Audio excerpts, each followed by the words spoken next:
श्री राम जय जय राम। श्री राम जय जय राम। श्री राम जय जय राम। सच्चिदानंद भगवाननी जय। ये म्यूट नहीं है, म्यूट करो।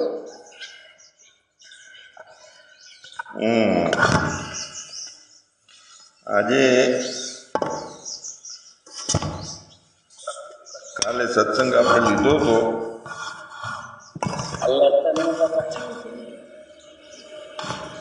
એને અનુસંધાને થોડી બધી વાતો લઈએ કે જગતના વિચારો, આપણા મનના સંકલ્પો, વિકલ્પો, વિષયો આપણને અશાંત કરે છે અને વ્યવહારમાં જ્યારે આવ્યા હોઈએ છીએ ત્યારે નિત્ય સમાધિ હોતી નથી. વ્યવહારમાં આવવું પડે છે, એ વખતે વ્યવહારની સમાધિ કરવી પડે છે.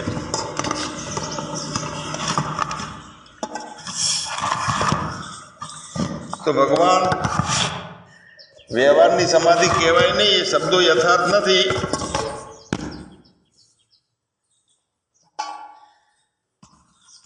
પણ એ વખતે આપણને એવું લાગે છે કે વ્યવહારમાં જોઈને ત્યાં છીએ એટલે સંકલ્પો, વિકલ્પો, વિચારો, મન એ આપણને અશાંત કરે છે. તો એના માટેના ઉપાયો એ આપણે લઈએ. હવે અહીં મન અને વિષયોને અલગ પાડવાનો બીજો કોઈ ઉપાય નથી. મન અને મનની અંદર વિષયો અધ્યસ્ત છે, એટલે કે ઉપાધિ છે, ઉપાધિ માત્ર છે. હવે પોતાના સ્વરૂપમાં મન અને વિષયો બંને પ્રતીતિ માત્ર છે. સ્વરૂપમાં કાંઈ અધ્યસ્ત નથી. જેટલું અધ્યસ્ત થાય છે ત્યાં મનમાં થાય છે. તો અધિષ્ઠાન સ્વરૂપને જાણી લેવાની વાત છે. મુખ્ય વાત એ છે મન અને વિષયોને અલગ પાડવું એ મુખ્ય ઉકેલ નથી. નીચ પોતાના સ્વરૂપમાં આપણે અધિષ્ઠાન એટલે શું, અધ્યસ્થ એટલે શું, એ પણ શાંતિસર બધી વાતો લેશું. આજે આપણે પોતાના અધિષ્ઠાન સ્વરૂપને જાણી લેવાનું છે. અને અધિષ્ઠાન કેમ કહેવામાં આવે છે, અધ્યસ્ત કેવી રીતનું શું છે, એ બધા વિષયો આજે આપણે લઈએ મસ્તીથી.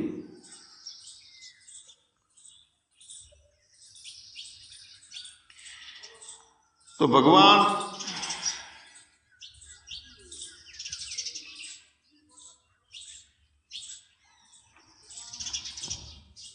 પોતાના અધિષ્ઠાન સ્વરૂપને જાણવાથી બધા પ્રશ્નોનું નિરાકરણ એમાં થઈ જાય છે. પછી કોઈ તકલીફ રહેતી નથી એમ. તો અધિષ્ઠાનને આપણે ઓળખવો છે. અને જ્યારે આપણે અધિષ્ઠાનને ઓળખીએ ને એટલે પ્રશ્નોનું મૂળ છે ત્યાં જ સમાપ્ત થઈ જાય. શા માટે આપણને પ્રશ્ન થયો? આપણે રોજ જગતને જોઈએ છીએ, રોજ મનમાં સંકલ્પો, વિકલ્પો આવે છે, રોજ વિષયોની અંદર જવાનું થાય છે અને ક્યાંક ક્યાંક કોઈક વખતે રોજે રોજ અશાંતિનો અનુભવ થાય, ગમા અણગમાનો અનુભવ થાય છે ચેતનામાં. જો અહીંયા ચેતનને કોઈ નવો કલર કરવાનો કે એ ચેતનનો રૂમ સાફ કરવાની નથી. આપણે આ ચેતનાનો રૂમ સાફ કરવા માટે બેઠા છીએ. કારણ કે રોજે રોજ આ પ્રાણ છે ત્યાં સુધી શરીર સાથે જોઈન્ટ ને આ બધું ગુણોનું કામ કરે છે ક્ષેત્ર વિભાગમાં.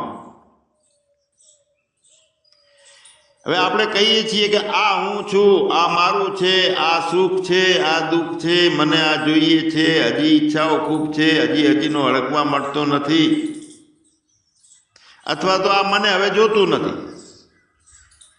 આ રોજે રોજે આપણા વ્યવહારમાં આવે છે કે નહીં? વાત આપણે કરીએ કે ભાઈ કાંઈ જરૂર નથી, વાણીમાં આવે એટલું ખોટું છે, તો મારે ખાવા જોઈએ છે, આવે છે કે નહીં? મારે જવું પડશે, જવા જોઈએ છીએ. મને આ પથારીમાં ઓછું ફાવે છે, કડક છે, પાણી શું રહેવું છે. વિષયો ને પકડનારો અંદરથી ખતમ ભલે હોય પણ વિષયો આવે છે.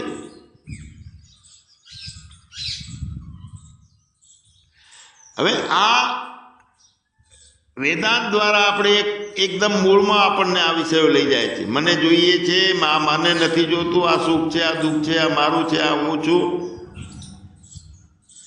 તો જે દેખાય છે એની પાછળ સત્ય છે એ શું છે? આપણને દેખાણું કે આ દુઃખ દેખાણું છે, આપણને સુખ દેખાણું, આ મારાનો ભાવ દેખાણો થયો, એ જોયો, આ હું છું એ દેખાય,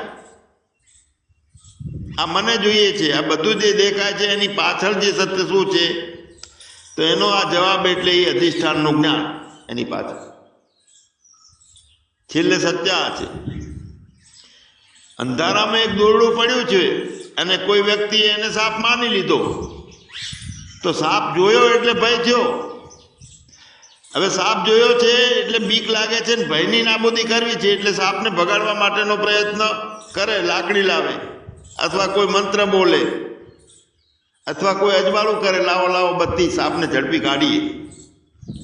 કારણ કે સાપને કાઢવાનો નથી, અંદરથી ભયને કાઢવા માટે ઉતાવળો હોય છે. ભય પડ્યો છે કે મને કઈડશે તો, હું મરી જઈશ તો. હવે જો એમાંથી કોઈ એક જાણકાર બત્તીનો પ્રકાશ કરીને કહે ભાઈ આ સાપ નથી, આ તો દોરડું છે, તો એ વખતે સાપ ક્યાં ગયો? તો ક્યાંય નહીં, કેમ કે એ વખતે હતો નહીં. હવે ફક્ત દોરડામાં સાપનો અધ્યાસ થયો હતો. અધ્યાસ કોને કહેવાય છે એની વાત કરું.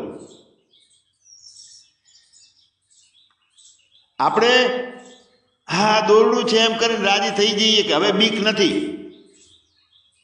પણ આપણે અધ્યાસ કેવી રીતે થાય છે એનો અભ્યાસ કરીએ છીએ.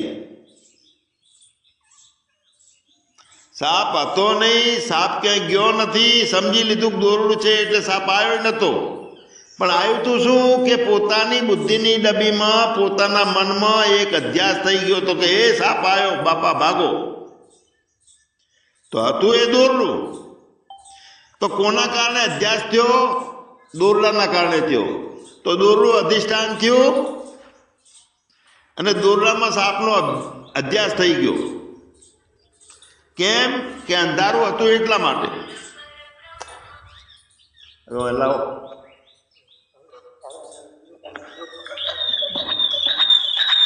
એટલે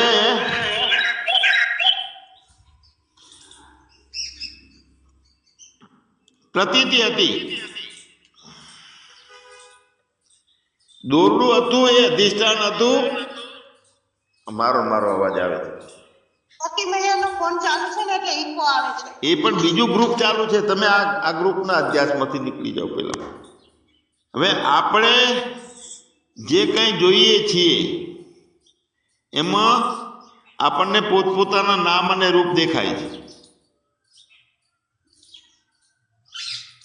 તો નામ રૂપની પાછળ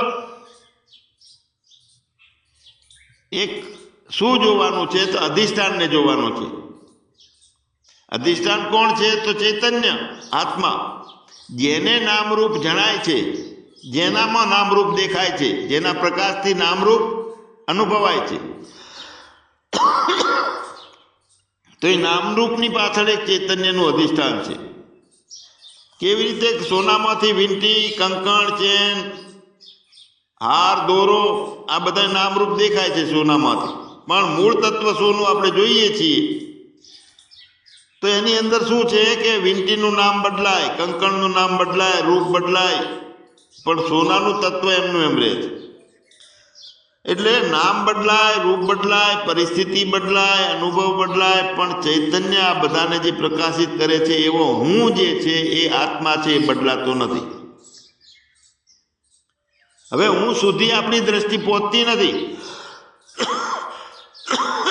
કારણ કે અંતર્મુક્તા થતી નથી. તો એક અનુભવ કહું કે જેને અંતર્મુક્તા વધારે ચાલુ કરવી હોય એને આંખે પાટો બાંધી હાથમાં સોટી લઈ અને 1 કલાક પ્રયત્ન કરવો, વસ્તુઓ શોધવી, તો અંતર્મુક્તાની શરૂઆત થઈ જશે.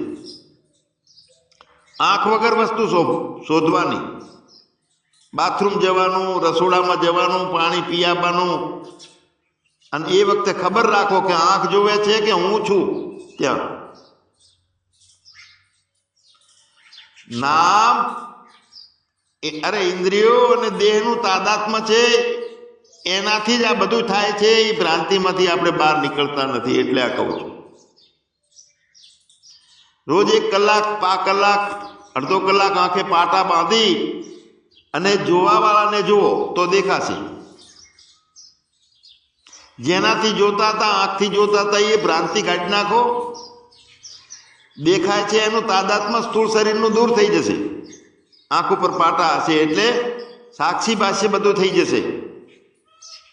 ત્યાં પ્રકાશ છે એ કોનો છે એ ચેક કરો, આંખે પાટા બાંધી.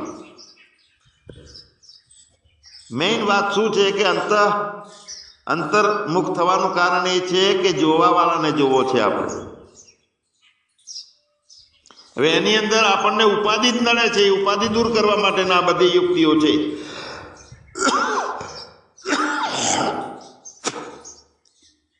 શરીર, મન, બુદ્ધિ, આ બધાના આધારે આપણે બધું કહીએ છીએ.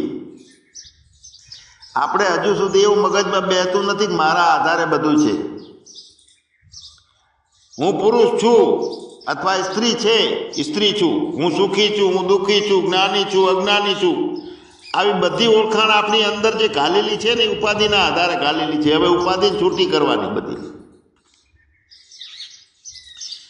સ્થૂળ શરીરથી નોખા, મનથી નોખા, બુદ્ધિથી નોખા, આધારોથી નોખા, સર્વાધાર ને નિરાધાર એવો સ્વયં પ્રકાશ, મારો પ્રકાશ છે કે નહીં, સ્વયં હું ચેતન છું કે નહીં, એ ચેક કરવાનું છે. એટલે બધી ઇન્દ્રિયોથી મોકળા થવાનું છે, સ્થૂળ શરીરથી મોકળા થવાનું છે.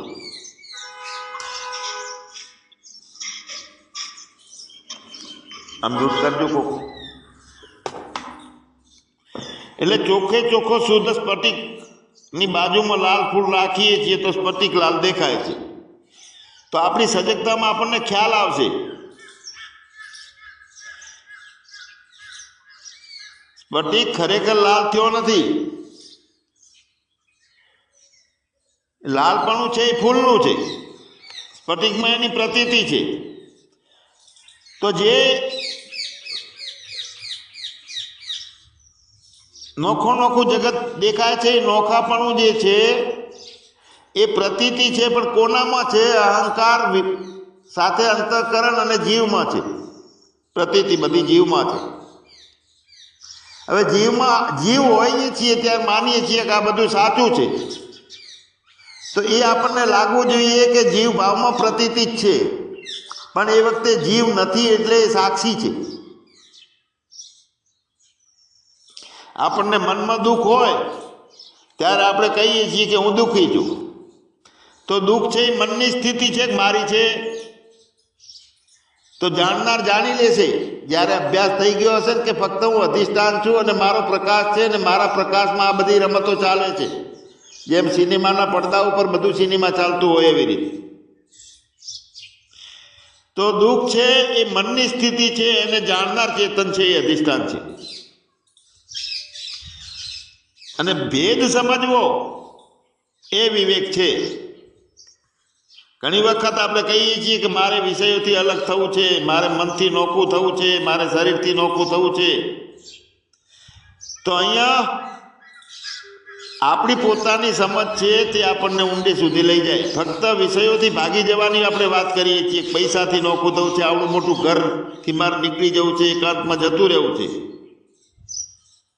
સતત સંતોના સંગમાં રહેવું છે. પણ આ બધું અંતિમ ઉકેલ નથી જ્યાં સુધી આ બધું કરનારો, જે ખટપટ કરનારો ઊભો છે ને એનો બાદ કરવાનો છે. અહંકારનો એ મુખ્ય વિષય છે.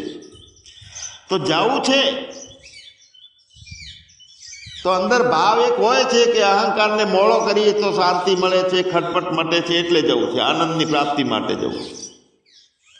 હવે પ્રશ્ન છે કે વિષયની પ્રતીતિ જેમાં થાય છે એ ચૈતન્ય છે ખરો?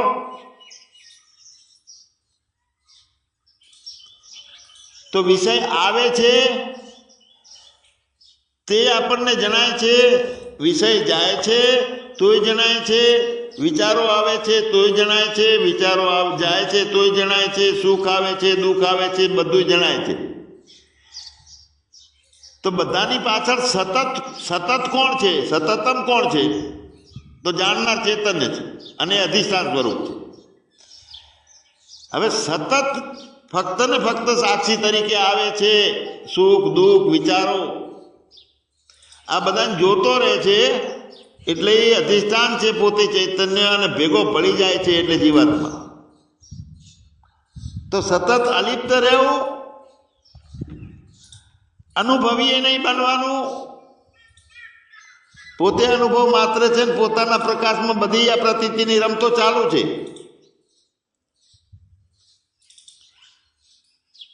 પછી આપણને લાગે કે ભગવાનને અધિષ્ઠાન કાંઈ અલગ છે ખરી,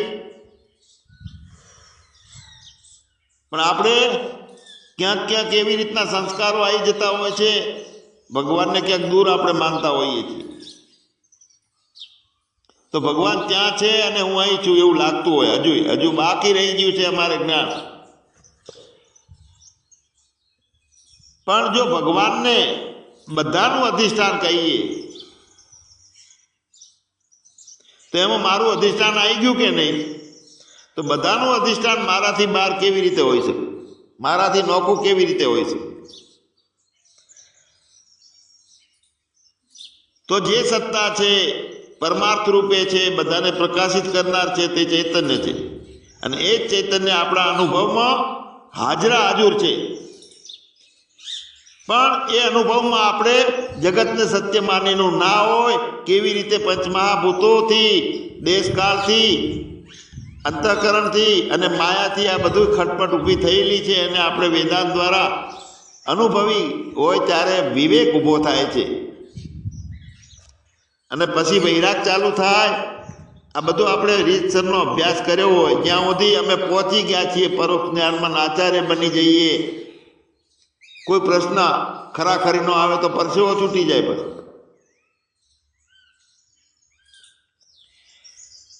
એટલે સર્વને પ્રકાશિત કરનાર ચૈતન્ય છે એને આપણે માની લઈએ કે હું છું, મારા અંતઃકરણને હું પ્રકાશિત કરું છું. એ પણ મોટી ભ્રાંતિ રહી જાય.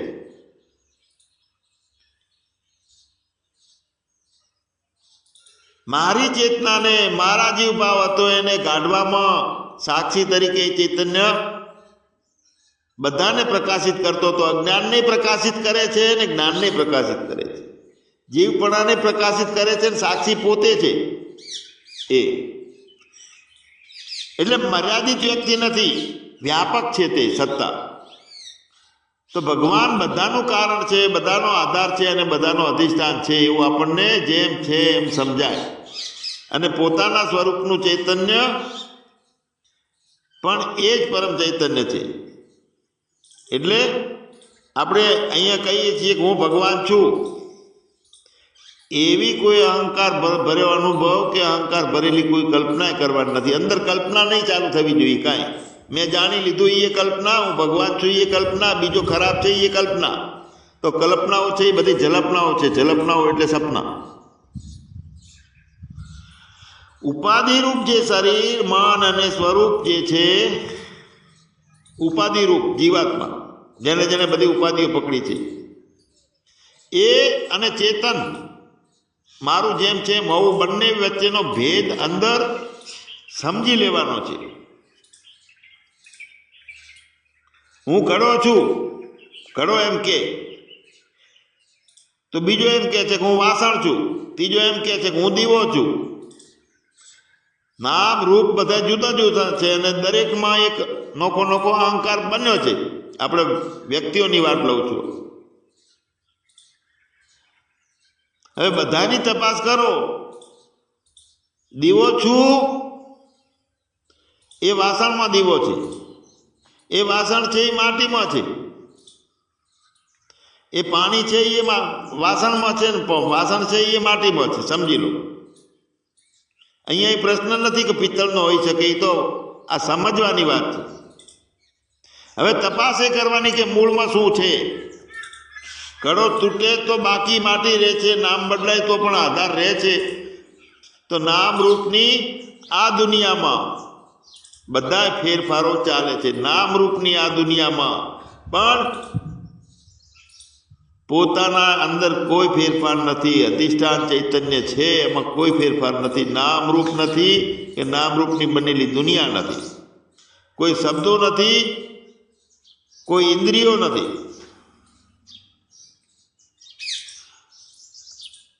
તો હવે આ બધા પ્રશ્નોનું નિરાકરણ કેવી રીતે કરવું? કે આપણા ઘણા બધા પ્રશ્નો આવે છે વ્યવહારમાં. મારો ક્રોધ ઓછો થતો થોડોક થયો છે, હજુ રહી ગયો છે, કેવી રીતે જાય ક્રોધ? મારો ભય હાવ કેવી રીતે જાય? અડધો ગયો છે. મારું દુઃખ હવે કેવી રીતે જાય? મને શાંતિ કેવી રીતે મળે? તો હવે અહીંયા મૂળ વાતને પકડવાની છે કે હું કોણ છું? હું શરીર જ છું તો બધું અડધું ગયું ને અડધું રહ્યું એવી વાત છે. હું શરીર જ છું, મન બુદ્ધિ સાથેનો જ છું, જીવ ભાવ છે, તો મારે હજુ કંઈક મેળવવાનું બાકી રહે છે. હું હજુ પરિચિંતા માનું છું, કારણ કે હું જીવ છું, હું શરીર સાથેનો છું, એટલે દરેક ઘટના પછી મારી બની જાય છે. મારી બની જાય છે એટલે કહીએ છીએ કે મને શાંતિ જોઈએ, મને દુઃખ નડે છે, મને ભય છે, મને ક્રોધ છે. કારણ કે ક્રોધને તમે આપણે આપણો માન્યો.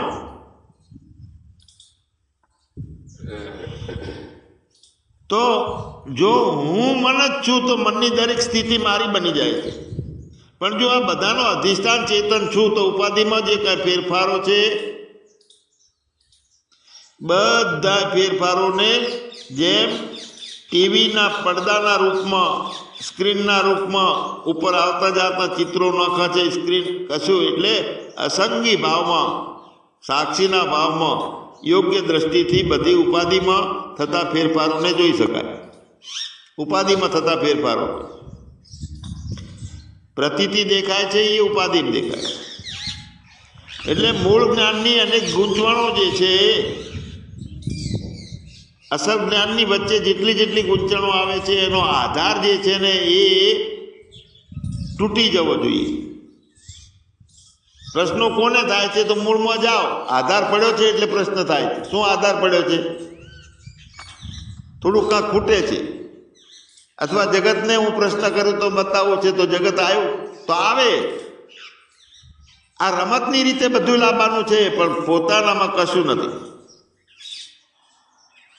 તો આ બધું સમજવાનો એવો અર્થ નથી કે હવે દુનિયાદારીની જવાબદારી છોડવી. ઘડો છે ત્યાં સુધી પાણી ભરવાનું કામ થવાનું છે, શરીર છે ત્યાં સુધી વ્યવહાર થાય, પરિવાર, સમાજ, સેવા, ધર્મ બધું વ્યવહારમાં આવે. પણ ફરક એટલો છે કે હું ઉપાધિવાળો હું, અને એ ઉપાધિને મારું પૂર્ણ હું પોતાનો સાચો હું માની બેઠો હતો. તો હવે હું સમજુ કે ઉપાધિ મારામાં દેખાય છે, એ હું હતો એ મારામાં પ્રતીતિ વ્યવહારમાં ઊભો થાય છે. ઊભો નથી થતો, પણ એ પણ પ્રતીતિ છે વ્યવહાર માટે જે થાય છે કામ. તો ઉપાધિ મારામાં દેખાય છે. હું ઉપાધિમાં કોઈ મર્યાદિત બનતો નથી, હું સીમિત બનતો નથી ઉપાધિમાં, હું પરિચિત થતો નથી.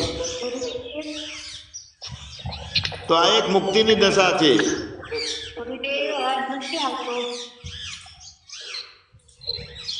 ચાલુ છે ને કેમ અવાજ નથી આવતો? અને ઉપાધિ છે એ અનુભવને મર્યાદિત કરી નાખે, મર્યાદિત રીતે રજૂ જ કરે છે. જ્યારે અધિષ્ઠાન એ બધાને આધાર આપતું એક ચૈતન્ય છે. આપણું દોરડું ભૂલાઈ જાય છે એટલે સાપ સાચો લાગે છે. અધિષ્ઠાન દોરડું છે, અધિષ્ઠાન ભૂલાઈ ગયું, દોરડું ભૂલાઈ ગયું એટલે સાપ સાચો લાગ્યો, ભય થયો, એને કાઢવાની સ્થિતિ થઈ, પછી શાંતિનો અનુભવ થયો કે હવે મજા આવી. તો અધિષ્ઠાન ભૂલાઈ જાય એટલે નામરૂપને સ્વતંત્ર આપણે સત્ય માની લઈએ. હવે અધિષ્ઠાનનું જ્ઞાન થાય એટલે શું? તો અધિષ્ઠાન કંઈ બહારથી નવો નથી આવતો. આપણે વારંવાર કહીએ છીએ, આપણી નજર બદલાઈ જાય, દ્રષ્ટિ બદલાઈ જાય. દોરડું જાણ્યા પછી સાપને પછી નોખો કરીને મારવાનો આવતો નથી, પણ પોતાના સ્વરૂપનું જ્ઞાન દ્રઢ થાય છે. એટલે દરેક ભ્રાંતિઓ એક એક કરીને આપણે દૂર કરવાની પછી જરૂર રહેતી નથી.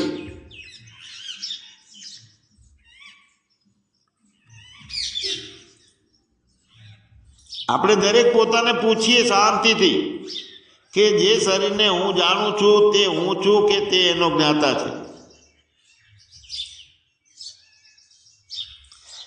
શરીરને જાણનારો એનો જ્ઞાતા, જે મનને હું જાણું છું તે હું છું કે એનો જ્ઞાતા છે? પ્રશ્ન પૂછવાનો આપણે પોતાને. સુખની ખબર પડે છે મને, દુઃખની ખબર પડે છે, તે હું છું કે એને જાણનાર છે?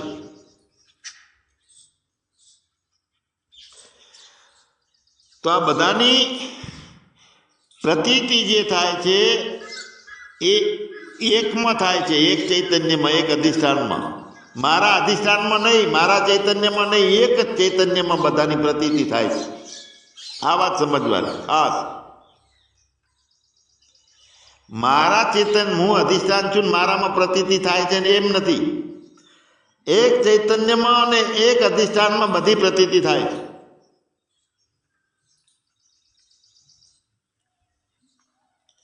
એટલે આપણને બહારની વસ્તુઓમાંથી ખેંચી અને પોતાના સ્વરૂપના જ્ઞાનમાં સ્થિર કરે છે.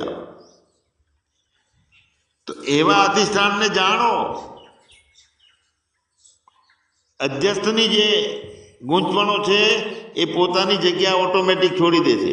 અધ્યસ્થની ગૂંચવણો અધ્યસ્ત કરનારો રહેતો નથી. અધ્યસ્ત એટલે હું છું, મારું છે, મારે જોઈએ છે, આ પકડનારો જીવાભાવ હતો એ પોતે અધ્યસ્ત જ હતો અને એની અંદર આખું જગત ઊભું થયું. તો અધ્યાસની ગૂંચવણ પોતાની જગ્યા ગુમાવે છે. એ અધ્યસ્ત નહોતો, વાસ્તવિકતામાં તો એ જ અવિનાશી ચેતન છે, પણ એ અવિદ્યાના કારણે આપણને પ્રતીતિ હતી આપણામાં. તો હવે આપણે પોતાના સ્વરૂપને જાણવાનું છે કે હું કોણ, અને હું કોણ જાણતાની સાથે આપણો મૂળ જે પ્રશ્ન છે એ પ્રશ્ન પૂરો થઈ જાય છે. અને પછી શું થાય છે? ભગવાન કાયમ સમાધિ.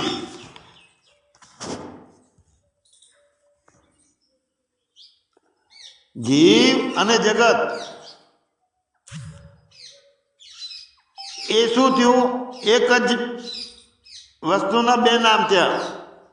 અને આ વાત જ્યાં સુધી આપણને સમજાય નહીં ત્યાં સુધી જગતના વિચારો, સંકલ્પ, વિકલ્પ, વિષયો આપણને અશાંત કરી શકે છે. હવે કાયમી સમાધિ એટલે શું? કે ક્યાંય દુઃખીપણું નથી આવતું. ગમે તે વિષયમાં જવાય, ગમે તે અનુભવમાં જવાય, ગમે તે સત્સંગમાં જવાય કે બીજા કોઈ ક્ષેત્રમાં જવાય કે તડકામાં ભૂલા પડાય કે ગમે તે થતું હોય, પણ આપણી સમાધિ છૂટે નહીં. અશાંતિ કોઈ કાળે ઊભી ના થાય. દુઃખ પાછું પેસે જ નહીં કોઈ દિવસ. એ તો સંકલ્પો, વિકલ્પો અને વિષયો છે એ મારા છે ને મારામ છે એવું માનીએ છીએ, એટલે માન્યતાના કારણે આપણી દુઃખની નિવૃત્તિમાં ડિસ્ટર્બ પડે છે આપણને. હવે વેદાંત થી પોતાનો અનુભવ જે છે ને કાયમી સમાધિનો છે, એવી કરવાની છે. તો એવો અનુભવી હોય મહાપુરુષ, એવું આપણું વિજ્ઞાન બની ગયો હોય, એવો અનુભવ બની ગયો હોય, સાચો ઉપાય આપણને મળી જાય. જો તત્વદર્શી ના હોય જે વ્યક્તિઓ અને પરોક્ષ જ્ઞાનમાં હોય, પોતાને બુદ્ધિથી જ્ઞાની માની લીધો છે અને અપરોક્ષ જ્ઞાની અહંકારથી સમજી લીધો છે, તો એ બીજાને યોગ બતાવે, ઉપાસના બતાવે, બીજા સાધનો બતાવે. અથવા પૂર્ણ જ્ઞાની હોય તો એ સામાનો અધિકાર જોઈ અને નોખા નોખા સાધનો બતાવે.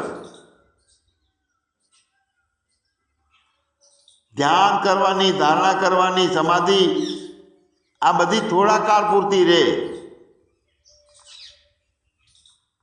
પોતાના આત્મ સ્વરૂપની ભૂમિકા ઉત્પન્ન કરાવી અને જગતથી આપણને અસંગી બનાવી દે આ સમાધિ. શાંતિનો અનુભવ કરાવે, પણ આ સ્થિતિ કાયમની રહેતી નથી. કારણ કે અંદર અવિદ્યાનો પડદો, આવરણ તૂટી અને પોતાની સતત નિષ્ઠા બન્યા સિવાય પરોક્ષ જ્ઞાનની રમત ચાલુ રહે છે. તો એ શાશ્વત નથી. કેમ કે સમાધિ છૂટે છે એટલે ફરી પાછી અશાંતિ આવી શકે છે. એમાં આપણે કાયમી સમાધિ કાયમી સમાધિ કેવી રીતે કરવી? તો કાળની પરિચિંતા અનેક સમાધિઓથી પણ પોતાનું પરિચિંતા છૂટતી નથી એમ. અને જગત, આ નામ, આ રૂપ એની સત્યતાની અંદર પકડાઈ રહે છે. બહારથી કહીએ, રાડું પાડીએ કે જગત મિથ્યા છે, આ નામ રૂપ એ પણ કલ્પિત કરેલ છે, જીવે અધ્યસ્ત કરેલ છે, આવું બધાને સમજાવીએ ખરી, પણ અંદરથી સત્યતાની નિવૃત્તિ નથી થતી. એટલે પોતાની પરિચિંતા નથી જતી. એના કારણે ઈશ્વરનું પરોક્ષત્વ જે આપણું જ્ઞાન છે એ પણ જતું નથી, પરોક્ષ જ્ઞાન રહે છે. એટલે સમાધિ સાધનથી ઊભી કરી છે, ટેમ્પરરી ઊભી થઈ છે, આવરણ તૂટ્યું નથી અને અભ્યાસથી થઈ છે, તો એમાં શાંતિ રહે છે. પણ એ જેટલો સમાધિનો કાળ હોય ને, કાળ એની અંદર ઊભો હોય છે, તો કાળ પૂરતી રહે છે અને પાછી એની અશાંતિ આવે છે. આપણે ઘણી વખત કહીએ છીએ કે ભેંસ નાવા જાય છે ત્યાં સુધી બગૈયું નથી થતી, પાણીમાંથી બહાર નીકળે એટલે બગૈયું આવે. તો આવી સમાધિ તો 5-5 હજારની ફી ભરીને ધ્યાન અને સમાધિમાં આપણે જઈએ છીએ, વગર ફી એ ચાલે છે. પણ કાયમી નિરાકરણ જે છે પોતાનું, કાયમી સમાધિ, કે નામરૂપ વાળું જગત અને આપણી માનેલી પોતાની પરિચિંતા ફરીથી કદી આવતી જ નથી. ત્યાં ગમે ત્યાં જઈએ તોય બીજો નથી, ગમે ત્યારે જઈએ તો એ ટાઈમે હાજરા હાજર છે, બીજો નથી. અને દૂરીએ નથી કે નજીકે નથી પોતાના. તો સાધન કે સમાધિ કરવા વાળો જે છે, અહંકાર કે એને જીવ કહીએ,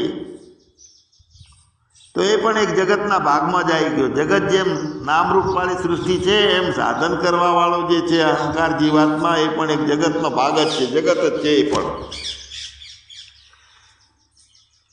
અને જગત જ છે એ અહંકાર પણ. હું જીવાત્મા છું, આ ખખડું છું, સુખી દુઃખી થઉં છું, એ પણ હું જગત જ છું એવું જ્યાં સુધી સમજાતું નથી.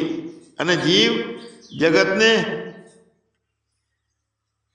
પોતે જગતની કોટીમાં મૂકવામાં અસફળ રહે છે, મૂકતો નથી, ત્યાં સુધી અશાંતિનો અનુભવ થાય છે, કાયમ રહે છે. સતત આપણે નિવેડો લાભો છે પોતાનો, કાયમી સમાધિ. તો જીવ અને જગતના અધિષ્ઠાન સ્વરૂપ આપણે પોતે છીએ એવું પોતાના અનુભવથી, બુદ્ધિથી નહીં, સાધનથી નહીં, અહંકારથી નહીં, બધું જ ખરી પડ્યું છે. ફક્ત પોતાનું હોવું રહ્યું છે, જાણવાનું ખરી પડ્યું, અનુભવો ખરી પડ્યા. અને હોવું છે એ સ્વપ્રકાશ છે, પોતાનો સ્વયંભૂ. એ સ્વપ્રકાશને મહેસૂસ કરનારો ખરી પડ્યો છે, સ્વપ્રકાશ રહ્યો એકલો. એવી રીતે આપણે જાણીશું તો પછી કંઈ કરવાનું બાકી નહીં રહે. આપણા સર્વના અધિષ્ઠાન રૂપ આપણે છીએ, પોતાના અધિષ્ઠાન સ્વરૂપ આપણે નથી. એટલે અધિષ્ઠાન સ્વરૂપે બનવાનું નથી. આ ખાસ ખ્યાલ રાખવાનો, આપણે જે છીએ, જેવા છીએ અને તેવા આપણને સમજી લેવાના છે. અને આવી સમજણ સાચા પ્રમાણથી, એટલે સાચું પ્રમાણ છેલ્લું એ છે કે અહો હું મને જ નમસ્કાર કરું છું, મેં નમો મયમ, જે શબ્દો હોય, તો પોતાના એ સાક્ષાત પ્રમાણ એ છે. અને જેને યથાર્થ જ્ઞાન છે કે પ્રમા જ્ઞાન છે એ આ છે. અને એની ઉત્પત્તિના કારણ રૂપમાં બધામાં સર્વોત્તરી પ્રમાણ જે છે એ મહા વાક્ય છે, આ વેદાંતનું મહાવાક્ય છે, એ ઊંચામાં ઊંચું પ્રમાણ.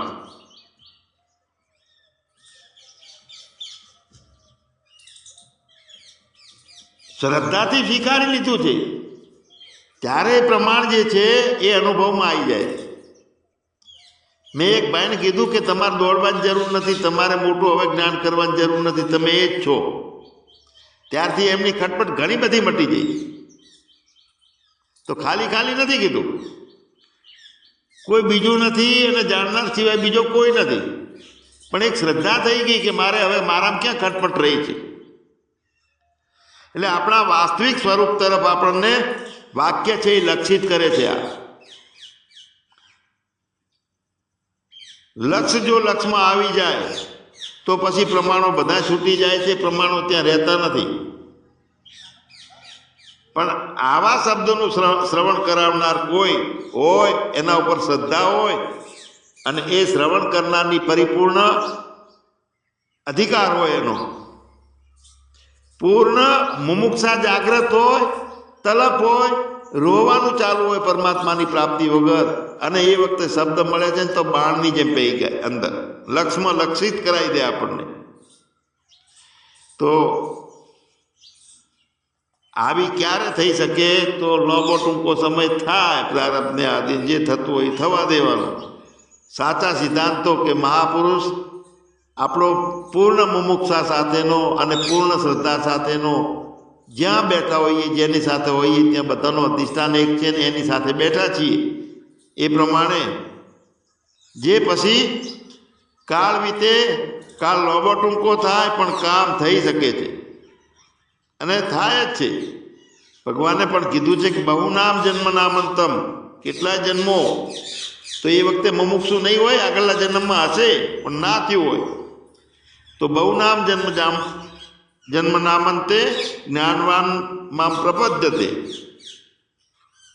સર્વનું અધિષ્ઠાન એક છે એટલે વાસુદેવ સર્વમિતિ સ મહાત્મા સ દુર્લભ, બધાનો અધિષ્ઠાન એક છે. અને જहाँ મેરે अपने सिवा कुछ नहीं, ક્યાંય રખડવાનું રહ્યું નહીં, ભટકવાનું રહ્યું નહીં. અપરોક્ષ ને પરોક્ષ બંને જ્યાં સુધી બુદ્ધિની ખોપડીની સમજમાં હતા, એના બદલે સાક્ષાત હું છું અને કેવો છું, તો જેના પ્રકાશથી બધું પ્રકાશિત થાય છે, પોતાની હોવાના કારણે અનુભવો કરી શકે છે ચેતના, પોતાના હોવાના કારણે વાણી આવે છે, વિકાર આવે છે, પણ આવે છે તે બધું જાય છે. મારું આવું જાવું નથી. સચ્ચિદાનંદ ભગવાનની જય.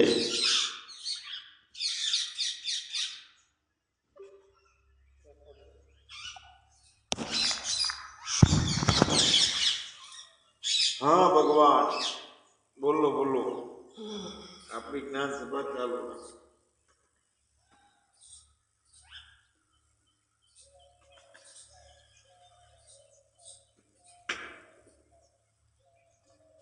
સંધ્યાબેન ભજન લો. કોઈ ના ચાલુ થાય ને એટલે સંધ્યાબેન તો હગ્રમ બાપા ચાલુ કરી દેવું. વાંચ્યું આવો.